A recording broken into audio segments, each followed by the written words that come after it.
Kok bisa keangkat? Iya, kok bisa keangkat? Iya benar. Sunat apaan sih? Iya, siapa? Coba lihat itu.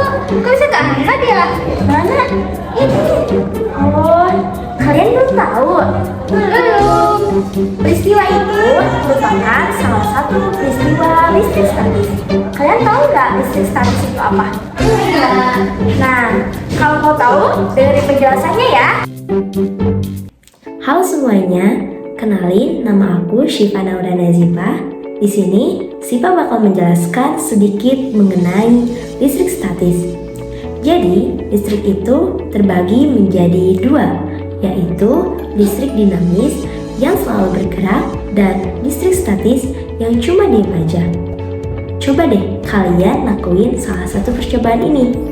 Ambil sisir plastik, lalu kalian dekatkan ke sobekan kertas kecil. Apa yang akan terjadi? Gak terjadi apa-apa kan ya? Coba deh sekarang kalian gosokkan sisir yang tadi ke rambut kalian dalam satu arah. Lalu dekatkan lagi ke kertas sobekan tadi.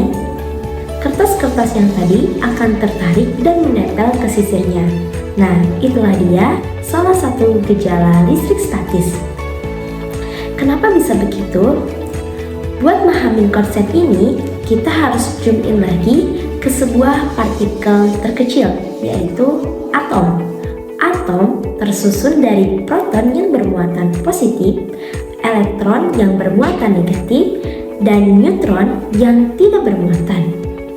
Suatu benda yang memiliki elektron yang berlebih, maka benda tersebut bermuatan negatif. Namun, suatu benda yang memiliki elektron yang kurang atau elektron yang sedikit, maka benda tersebut bermuatan positif. Muatan-muatan dalam benda-benda tersebut kita sebut dengan muatan listrik. Nah, benda-benda yang bermuatan tadi akan mengalami interaksi antara satu dengan yang lainnya. Interaksinya tuh kayak gini nih. Kalau misalnya ada dua benda, muatannya sama, maka interaksi yang akan terjadi adalah saling tolak-menolak. Namun, ketika dua benda memiliki muatan yang berbeda, maka interaksi yang akan terjadi adalah saling tarik-menarik. Jadi, ketika kalian ngegosokin sisir kalian ke rambut dalam satu arah, terus kalian dekatkan ke sobekan kertas kecil dan kertas kecil tersebut tertarik dan menempel ke sisirnya.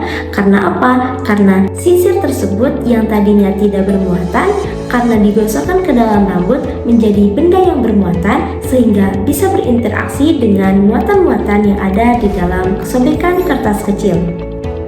Nah, itulah dia salah satu gejala listrik statis. Tentang interaksi antara benda yang bermuatan itu, kalau seorang bapak fisikawan Prancis menyimpulkan dua hal. Yang pertama, semakin besar jarak antara benda yang bermuatan, maka semakin kecil gaya listrik yang dihasilkan. Sebaliknya, semakin kecil jarak benda yang bermuatan, maka semakin besar gaya listrik yang dihasilkan.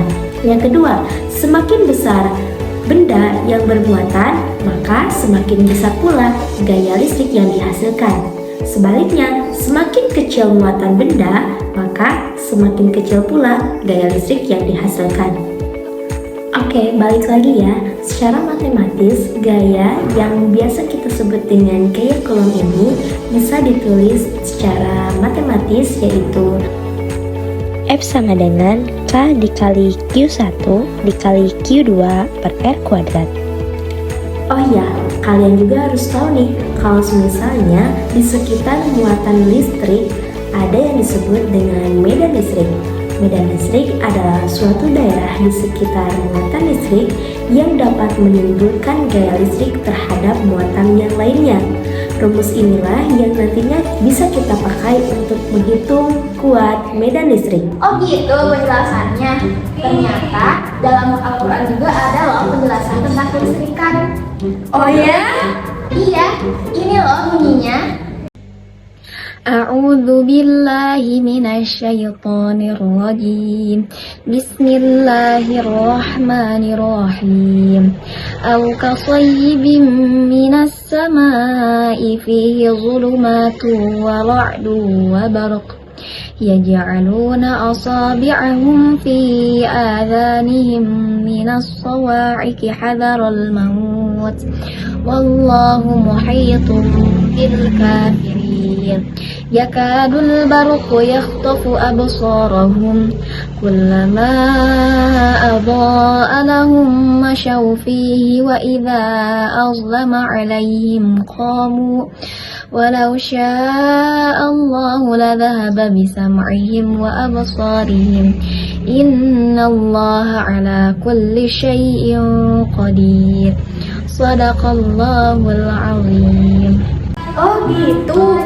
berarti yang aku praktekin waktu itu peristiwa listrik statis ya. Emang Debbie ngelakuin apa? Gini loh.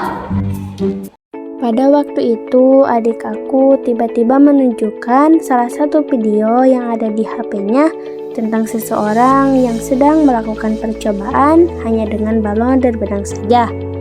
Karena kebetulan sekali posisinya di sana, aku itu lagi memegang balon dan sudah beres menjahit dengan benang wol. Nah, langsung aja aku mencobanya dengan menggosokkan benang wol ke balon yang sudah ditiup. Digosok secara terus-menerus, dan terus-menerus. Ternyata benang wolnya itu tertarik sama balonnya. Nah, di sana kita sangat bahagia dan kegirangan karena kita sangka apa yang kita lakukan itu adalah magic. Namun ternyata setelah mendengar penjelasan dari Sipa, itu bukanlah magic, tapi peristiwa listrik statis.